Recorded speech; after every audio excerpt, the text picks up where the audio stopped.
The crystalline walls of the Galactic Council chamber refracted starlight into rainbow patterns across the assembled delegates' faces. Beings from 1,000 worlds filled the tiered seating, their varied anatomies creating a living tapestry of galactic diversity. The chamber's usual diplomatic murmur fell to absolute silence as the massive doors swung open, revealing a single human figure. Dr. Jessica Walker strode forward, her measured steps echoing against the ancient marble floor. She wore the midnight blue uniform of the Earth Defense Force with an easy confidence that seemed almost inappropriate given the gravity of the situation. The golden insignia of humanity's Space Force caught the light as she approached the central podium. Honorable representatives of the Galactic Council, her voice carried clearly through the chamber, I present Earth's contribution to the Allied Defense Force against the approaching Devourer threat. A holographic display materialized above the podium, showing a small fleet of sleek vessels. Their design was unlike anything in known space, smooth, almost organic curves instead of the angular warships preferred by most species. But it wasn't their unusual design that caused the first snicker from the assembled delegates. It was the number. 50 ships. The Zentari representative's translator couldn't quite mask the incredulous tone in their harmonic voice. Their towering 12-foot crystalline form shifted, sending prismatic reflections dancing across the chamber. Surely this is a preliminary offering. Dr. Walker's expression remained neutral. This is humanity's full contribution to the defense fleet. The chamber erupted in barely contained laughter. Even the usually stoic Mechanid delegates emitted amused beeping sounds. The Zentari representative raised all four arms in an exaggerated gesture of disbelief. The Devourers approach with a fleet of hundreds of thousands. They chimed, their crystalline form vibrating with mirth. The Zentari Collective has pledged 5,000 warships. Even the Proxima colonies, barely more advanced than your species, have committed 300 vessels. They leaned forward, looming over the podium. Are we to understand that Earth, with its much-vaunted determination to join galactic society, offers this adorable contribution? More laughter rippled through the chamber. Dr. Walker simply smiled, a small, knowing expression that didn't quite reach her eyes. Quality over quantity, representative. These 50 ships represent the pinnacle of human innovation. Innovation. The Mechanid delegate's translation sphere pulsed with red amusement. Our scans indicate your vessels lack even basic graviton cannons. Their shield generators are minimal at best. They appear to be a pause for translation. Pleasure yachts rather than warships. Dr. Walker's smile widened slightly. Appearances can be deceiving. In the highest tier of the chamber, partially hidden in shadows, the Arcturi delegates stirred. Their 6 eyes narrowed as they studied the holographic ships, ancient memories stirring in their species' collective consciousness. The vessel's design triggered something in their racial memory, a warning, perhaps. Their tentacles writhed in agitation as they began accessing their diplomatic unit's historical database. The Allied Defense Force thanks Earth for its token gesture, the Zentari representative announced, not bothering to hide their disdain. Your vessels will be assigned to the rear guard, where they can avoid being immediately vaporized by the Devourer fleet. As you wish, Dr. Walker replied, her composure unruffled. Though I would recommend maintaining a minimum safe distance of 500,000 kilometers from our fleet during combat operations. This sparked fresh laughter from the chamber. The Arcturi delegate's tentacles suddenly went rigid with recognition, but their urgent message was lost in the general merriment. As Dr. Walker turned to leave, she paused at the chamber doors. A word of advice, representatives. Pay attention to what happens when we engage the enemy. You might learn something about making assumptions. The doors closed behind her with a resonant boom, leaving the chamber buzzing with amused conversations. Only the Arcturi delegate remained silent, their tentacles now writhing in genuine fear as they remembered the ancient warning carved into their oldest monuments. Beware the species that thinks sideways. The mandatory fleet inspection was a formality that had never raised concerns in the Galactic Council's history, until today. Chief Engineer Zix-427 of the Mechanid Technocracy floated before their inspection terminal, their crystalline processing core flickering with agitation. Impossible. Their translation sphere pulsed. Run the quantum analysis again. The third scan of the human vessel, Schrodinger's promise, produced the same bewildering results. The ship's power core readings simply didn't make sense. Energy patterns appeared and disappeared faster than their most advanced sensors could track, and the quantum signatures seemed to exist in multiple states simultaneously. Problems. Chief Engineer. Dr. Walker appeared beside the floating Mechanid, making them jump. A rare sight for a being that prided itself on machine-like precision. Your vessel's power core. Zix-427's translation sphere flickered rapidly, searching for words. It appears to be violating several fundamental laws of physics. Ah, Dr. Walker smiled, retrieving a small notebook from her uniform pocket. She flipped it open and read. If you think you understand quantum mechanics, you don't understand quantum mechanics. Richard Feynman, 20th century physicist. Before Zix-427 could respond, a commotion erupted from the next docking bay. A team of human engineers was installing what appeared to be simple monitoring devices around their ships. Every quantum sensor within 50 meters suddenly sparked and died. What are they doing to our equipment? Demanded the Zentari technical officer, their crystalline form vibrating with anger. Installing safety measures, Dr. Walker replied calmly. We wouldn't want your sensors to be damaged when the ships power up fully. High above the inspection chaos, in the Arcturine diplomatic vessel, First Scholar Votel frantically searched through their species' oldest historical records. Their 6 eyes darted between ancient tablets as their tentacles manipulated the holographic interfaces. Found something interesting. The question came from Second Scholar Anxrel, who had noticed their superior's agitation. A warning. Votel's tentacles twisted in agitation. From the time of first contact. But it's fragmented, corrupted.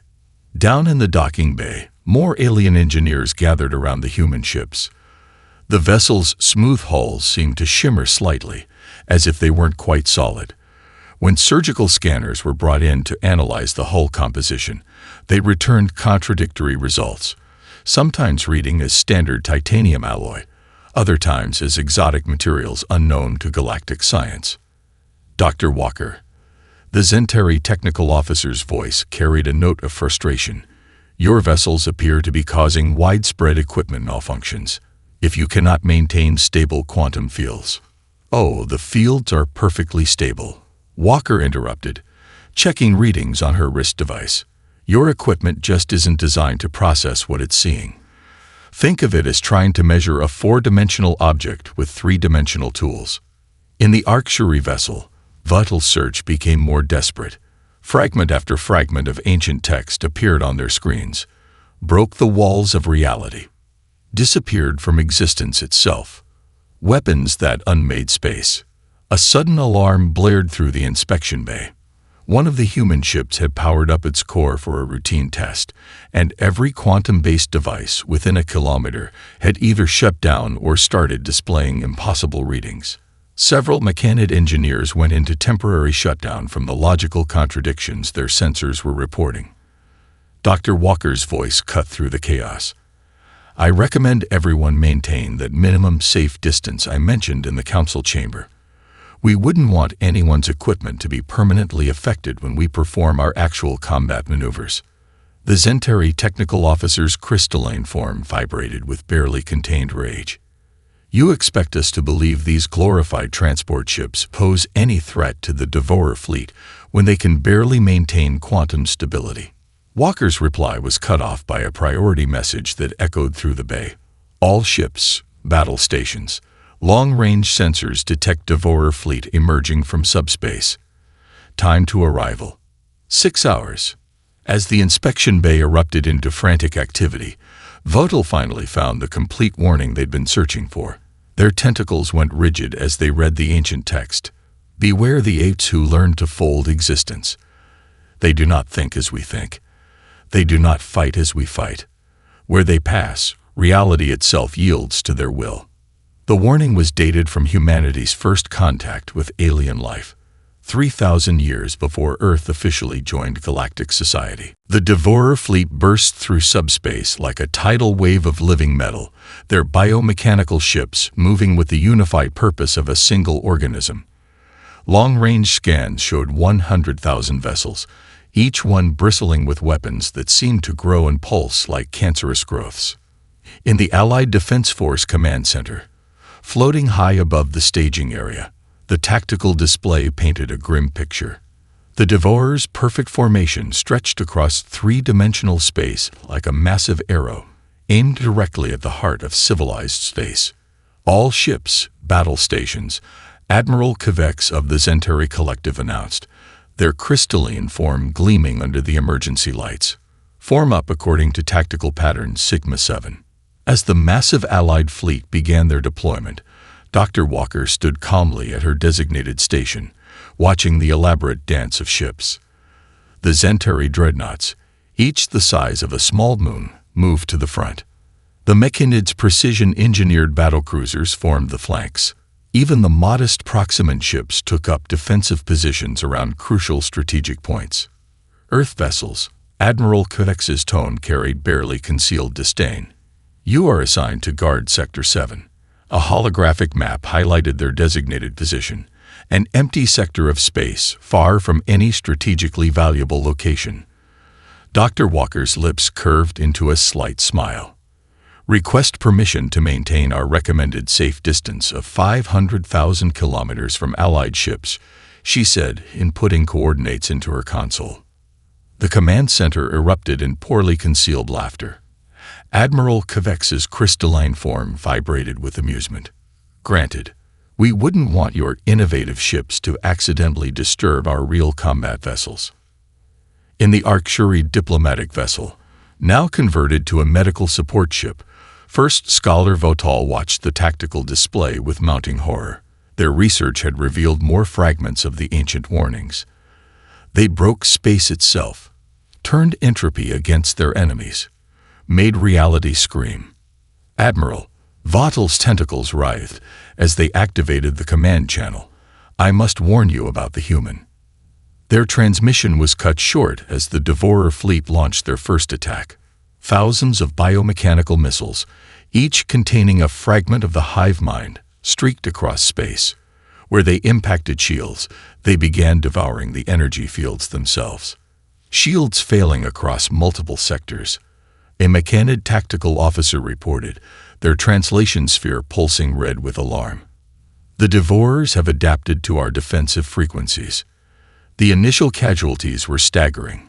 Dozens of ships vanished in silent explosions as the Devourer weapons consumed their defensive systems, and then their hulls. The perfect formation of the Allied fleet began to crack under the onslaught. Through it all, the human ships maintained their position in the empty Sector 7, seemingly ignorant of the chaos around them. Dr. Walker's voice came calm and clear over the command channel. Permission to begin our attack run. Admiral Kvex, watching another Zentari dreadnought fall to the enemy, barked out a laugh. By all means, Doctor. Show us your innovation before we all die. The 50 human ships suddenly broke formation.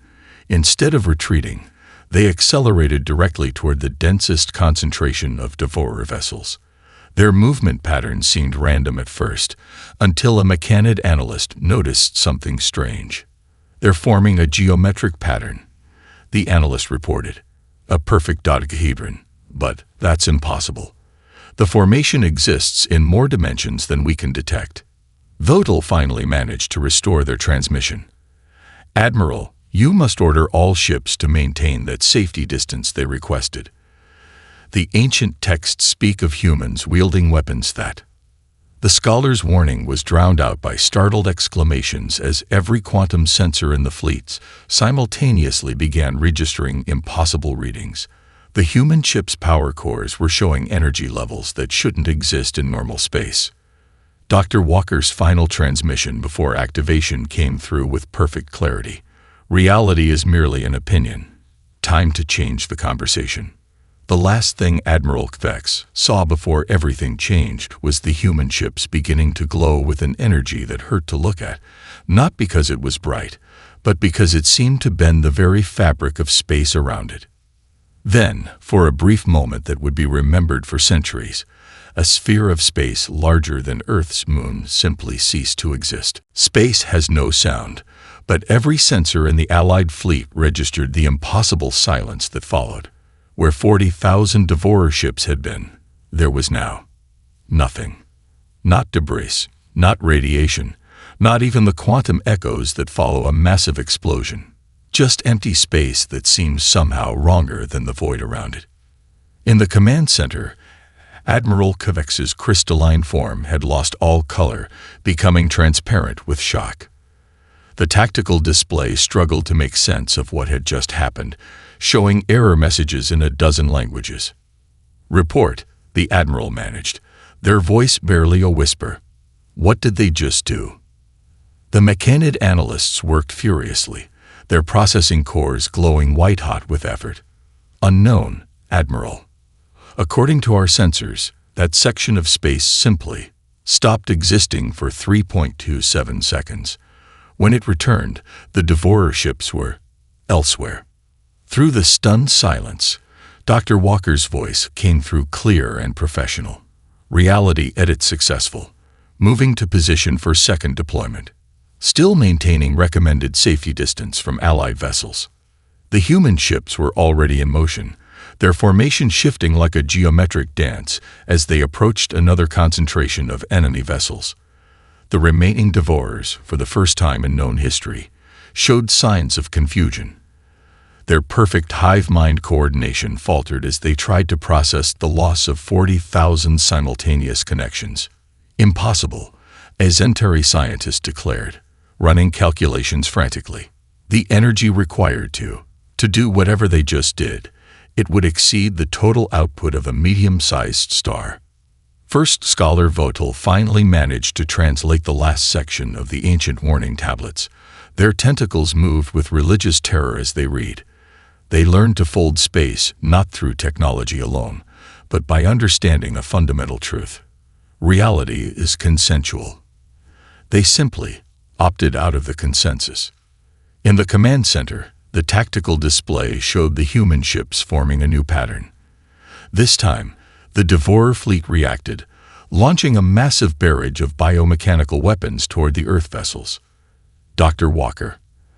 Admiral Kvex called out, genuine concern in their voice. "Your ships have no significant defensive capabilities. Recommend immediate evasive action." "No need, Admiral," Walker replied calmly. "You can't hit what isn't there." The human ship's power cores began to pulse again, their hulls shimmering with that reality-bending energy. The incoming weapons suddenly hit. Nothing. The ships had vanished, reappearing instantly 50,000 kilometers away, their formation unbroken. Quantum translocation, a Mechanid analyst suggested desperately. Some form of advanced teleportation. "No," Votel broke in, their voice heavy with ancient knowledge. "They didn't move through space. They moved space itself." The human fleet was accelerating again, their formation shifting into something that hurt to look at. It wasn't that it was bright or strange. It was that the formation existed in ways that normal spacetime wasn't supposed to allow. "All ships," Dr. Walker broadcast, "preparing for second reality edit. Recommend adjusting your sensor filters to avoid quantum feedback." This time, the command center had a perfect view of what happened. The human ship's formation seemed to fold in on itself, not like a collapse but like origami done with dimensions instead of paper. Reality around them bent, twisted. And then, another sphere of empty wrongness appeared, taking with it 30,000 more Devourer ships. When space reasserted itself 3 seconds later, the sphere was gone, and so were the enemy vessels. The remaining Devourers broke formation for the first time in their known history. Their hive mind, designed to coordinate attacks and process battlefield data, simply couldn't comprehend an enemy that could selectively remove sections of reality itself. "Third formation ready," Walker announced, her voice still professionally calm.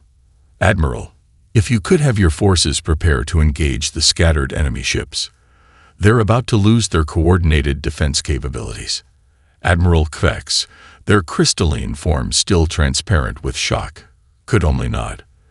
The very basics of warfare had just changed, and all they could do was watch as 50 human ships rewrote the rules of reality itself. In the background, Votel finished transcribing the final warning from their ancient tablets. "Do not provoke them. Do not underestimate them. For they are humanity, and to them, the laws of physics are more like guidelines." On board the Devourer Hive core ship, something unprecedented was happening. Panic. The collective consciousness that guided the biomechanical fleet fractured as it tried to process the impossible. Ships vanishing without trace. Sections of space that simply stopped being. An enemy that treated reality like a drafting board, erasing sections at will. Next target plotted. Dr. Walker's voice cut through the chaos of the Allied Command Center. Initiating quantum fold sequence. Reality edit in 3, 2. The human ship's formation shifted again, their hulls rippling with energies that caused quantum sensors across 3 sectors to automatically shut down to avoid damage. The universe hiccuped, and another sphere of space vanished, taking 20,000 more Devourer vessels with it. "How?" Admiral Kvex demanded, their crystalline form shifting through colors of confusion and awe. "How is this possible?" Dr. Walker's response was interrupted by alarms blaring through the command center. The remaining Devourer ships had begun acting erratically, their movements becoming uncoordinated and desperate. "The hive mind is fragmenting," a Mechanid analyst reported, their translation sphere pulsing with excitement. "It cannot maintain neural cohesion while processing the loss of so many nodes simultaneously." In the medical support ship, Votel's tentacles waved in patterns of ancient ritual as they studied readings from the human vessels. "They're not just removing space," they announced, their voice filled with religious terror. "They're folding it. Like fabric. When they unfold it, anything caught in the fold goes elsewhere." "Elsewhere?" Admiral Kvex demanded. "Elsewhere where?" "That's classified," Dr. Walker replied cheerfully as her fleet began another geometric dance. "But I can tell you those ships won't be troubling anyone else. Ever." The tactical display showed the remaining Devourer fleet splitting into smaller groups, attempting to scatter beyond the range of the human ship's reality-bending effect. It was the first time in recorded history that the hive mind had chosen retreat over assault. But the human fleet was ready. Their formations shifted faster now, their movements precise and practiced. Each reality edit was smaller but more targeted, removing clusters of enemy ships with surgical precision. "Admiral," Walker called out, "recommend your forces move to these coordinates. The Devourers are about to discover that panicked retreat into carefully prepared killing zones is not an effective strategy." A new set of geometric patterns appeared on the tactical display. The Allied commanders, still stunned by the demonstration of human power, took several moments to recognize what they were seeing. The human ships weren't just attacking. They were hurting the enemy, using their reality edits to drive the fragmented Devourer fleet into precisely calculated positions. "Fascinating," a Zentari scientist muttered, watching the patterns emerge. "They're using topology as a weapon. The geometry of their formations determines the shape and size of the reality edits." Another hiccup in spacetime. Another 20,000 Devourer ships gone. The remaining enemy vessels began broadcasting on all frequencies, another unprecedented event. The hive mind was trying to surrender. "Do we accept their surrender?" Admiral Kvex asked, their voice uncertain. Dr. Walker's response was cold. "That would be inadvisable, Admiral. The Devourers are still connected to their hive mind. Every ship we leave intact will transmit data about our capabilities back to their central intelligence. This ends here." The human ships moved into their final formation, a complex geometric shape that seemed to exist in more dimensions than space allowed. Reality shuddered as their power cores synchronized. Final reality edit commencing, Walker announced. Recommend all allied ships activate radiation shields. This one's going to be noticeable. The universe didn't just hiccup this time. It convulsed. A sphere of emptiness larger than any before engulfed the remaining Devourer fleet. When space reasserted itself, the battle was over. The greatest threat to galactic civilization had been erased from existence in less than an hour by 50 human ships. In the stunned silence that followed, Vaughtl's translation of the ancient warning seemed particularly relevant. They do not think like us. To them, reality is negotiable. And they are very, very good negotiators. The aftermath of battle brought an eerie silence to the Allied command center. Quantum sensors, slowly coming back online, painted a picture that defied conventional physics. Where the Devourer fleet had been, space itself seemed to be slowly healing, like ripples smoothing out on a disturbed pond. Requesting permission to power down quantum fold drives, Dr. Walker's voice carried a hint of fatigue. Fair warning. The energy discharge might cause some temporary sensor disruptions. Granted, Admiral Kvex managed, their crystalline form still flickering with shock. Though I believe we deserve an explanation, Doctor. The human ship's formation dissolved as their reality-bending cores powered down. Streams of exotic particles painted spectacular auroras across the battlefield, causing nearby sensors to register impossible readings. Of course, Walker replied. Though I suggest we move this discussion to the command center. It's rather technical, and the visual aids will help. 20 minutes later, the Allied commanders gathered around the central holotable. Dr. Walker stood calmly, hands clasped behind her back, as the most advanced minds in the galaxy demanded answers. The theory is actually quite simple, she began, bringing up a complex mathematical model. Conventional physics treats space-time as a fixed framework. We simply disagreed with that assumption. The hologram showed a representation of normal space folding in on itself. Think of reality as a sheet of paper, Walker continued. Everyone else tries to travel across it. We learn to fold it. Impossible, a Zentari scientist interrupted. The energy requirements alone are minimal. Walker smiled. If you approach it correctly. You see, we discovered something interesting about quantum mechanics. The universe operates on consensus. If enough observers agree on how reality should work, it complies. We simply built ships capable of temporarily opting out of the standard consensus. A hologram shifted, showing the complex geometric formations the human fleet had used. Each ship generates a localized field where different physical laws apply. When properly synchronized, these fields can temporarily fold a section of space out of normal reality. Anything caught in the fold goes elsewhere. Where? Demanded Admiral Kvex. Where do they go? Dr. Walker's expression turned serious. Think of it as quantum garbage collection. The folded space briefly exists in a state where our universe's physical constants don't apply. Matter caught in the fold has its fundamental forces disrupted. When the space unfolds, that matter simply fails to resolve back into existence. The command center erupted in shocked murmurs. Vaughtl's tentacles writhed as they processed this information. You weaponized quantum uncertainty itself. Precisely. Walker nodded.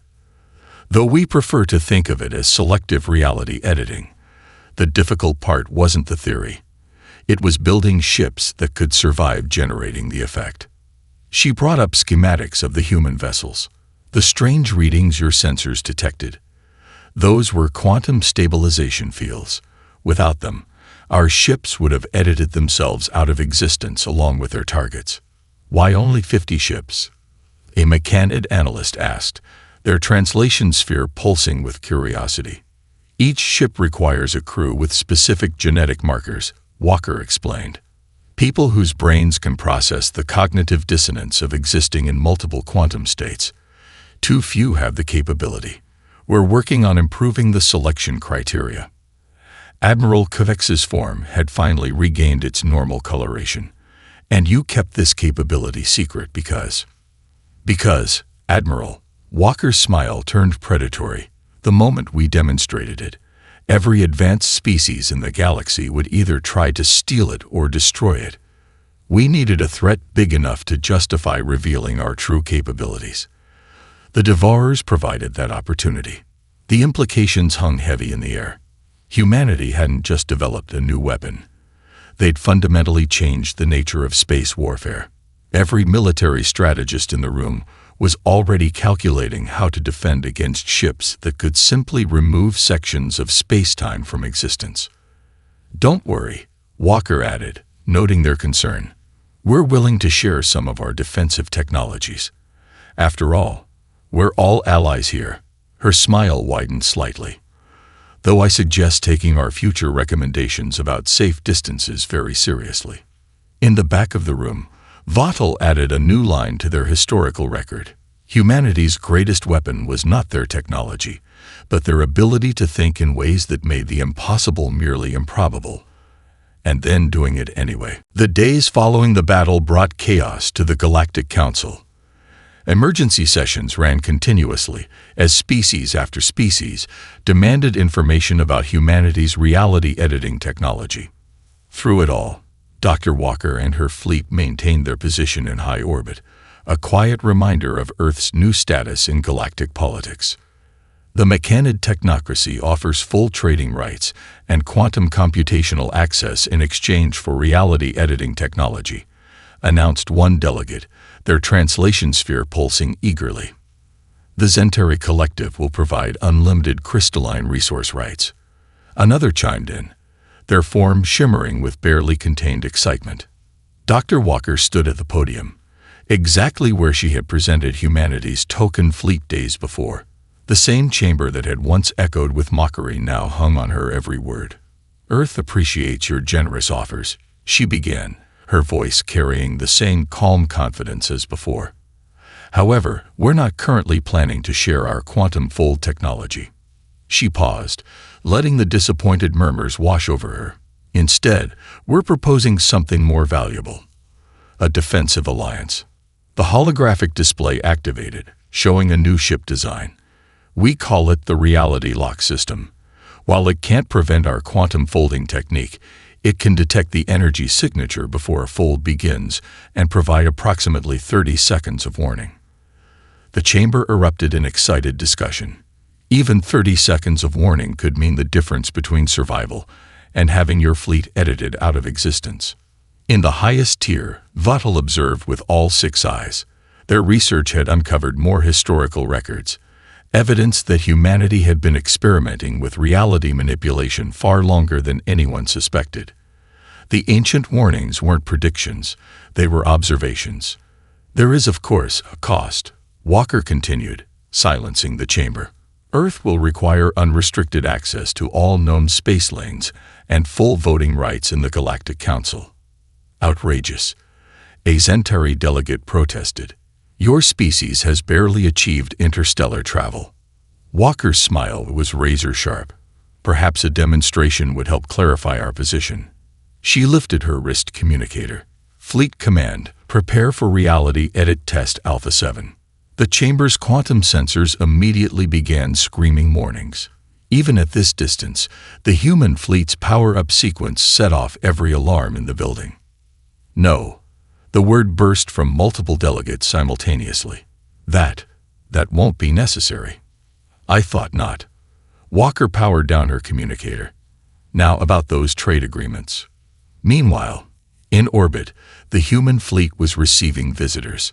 Military observers from a dozen species studied the aftermath of the reality edits with growing concern. Space itself seemed changed where the quantum folds had occurred, showing properties that defied conventional physics. "The fabric of reality is like memory foam," a human engineer explained to a group of bewildered alien scientists. "It remembers being folded. Each fold makes the next one easier in that location. We're actually doing the universe a favor by limiting our test areas." The implications were staggering. Humanity hadn't just created a weapon. They'd found a way to permanently alter the fundamental properties of space-time itself. In the Arctuary vessel, Vatal was completing their historical update when they noticed something odd in the quantum readings. The energy signatures from the human ships matched perfectly with astronomical anomalies their species had been documenting for centuries. Places where space behaved strangely, where ships sometimes vanished without trace. The scholar's tentacles went rigid with understanding. Humanity hadn't developed this technology recently. They'd been practicing, refining it, preparing for the right moment to reveal it. Every unexplained spatial anomaly, every mysterious disappearance in unstable regions of space, they had been training grounds. We never saw them coming, Vatal wrote in their final report, because we were looking for technological advancement along known paths. We watched for bigger ships, stronger weapons, better shields. We should have been watching for the species that looked at the laws of physics and said, "These are more like guidelines, really." In the council chamber, Dr. Walker was calmly negotiating humanity's new position in galactic society. Behind her, through the crystalline walls, the human fleet hung in orbit like a promise or a threat, depending entirely on how the negotiations proceeded. 1 year after the Battle of Broken Space, as historians now called it, the Galactic Council chamber had changed. A new podium stood among the ancient seats, smaller than the others, but positioned strategically at the center of the chamber. Earth's representative seat, earned not through centuries of technological advancement, but through 1 hour of reality-bending warfare. Dr. Walker stood at that podium now, presenting humanity's latest initiative. The chamber that had once mocked her now sat in attentive silence. The Reality Security Protocol has been successfully implemented in 87% of major space lanes, she reported, manipulating the holographic display. Early warning systems are operational, and response times to quantum anomalies have been reduced to under 15 seconds. Around the chamber, representatives nodded approvingly. The past year had seen a complete revolution in space warfare doctrine. Every major fleet now carried human-designed quantum detection systems. Every strategic planning session included calculations for minimum safe distances and quantum fold escape vectors. There is, however, another matter to discuss. Walker's expression turned serious. Our long-range sensors have detected something approaching from intergalactic space. Something big. The new tactical display showed a massive object, larger than any known artificial structure, moving toward the galaxy at relativistic speeds. Its energy signature was unlike anything in known space. The Zentari Collective offers its full fleet support, came the immediate response, without a trace of their former condescension. The Mechanid technocracy stands ready, added another delegate, their translation sphere pulsing with determination. Walker smiled, but it wasn't the predatory expression from a year ago. This was the smile of someone among equals, hard-earned respect on both sides. Actually, she said, Earth has a different suggestion. We've been working on something new, something that makes quantum folding look conservative. The chamber didn't erupt in laughter this time. Instead, there was a collective intake of breath, or equivalent respiratory response, as representatives wondered what humanity had conceived of that made reality editing seem tame. In high orbit, first Scholar Votel, now the head of the Interspecies Technology Assessment Committee, studied the newest human vessels. Their design was even stranger than the quantum fold ships, less like ships and more like geometric concepts given physical form. The universe, Dr. Walker continued, is not just consensual reality. It's a construction, a framework built on mathematical principles. We've learned to edit local space. Now, we think it's time to try our hand at some major renovations. The holographic display showed simulations that made several delegates wish they had brought motion sickness medication. Space itself seemed to twist and reshape itself around the new human ships, like reality was being rewritten at a fundamental level. We're calling it Project Architect, Walker announced, and we'd like to invite all council species to participate. After all, her smile widened, if we're going to rewrite the laws of physics, We should probably put it to a vote first. The chamber's response was immediate and unanimous. Species that had been enemies for millennia found themselves voting together, united by the simultaneous terror and fascination of humanity's latest proposal. In the records chamber below, Vaughtel added the final entry to their historical document.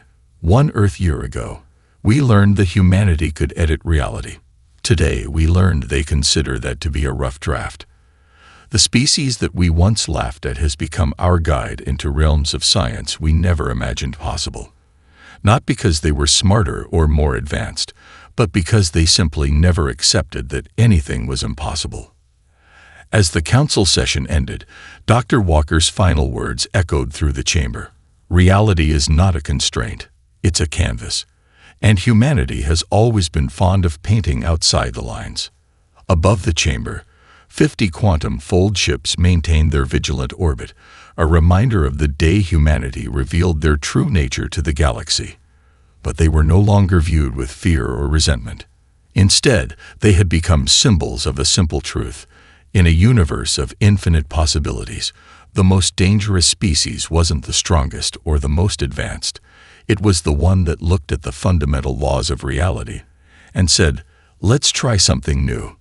The future of galactic civilization had arrived, and it was wonderfully, terrifyingly human.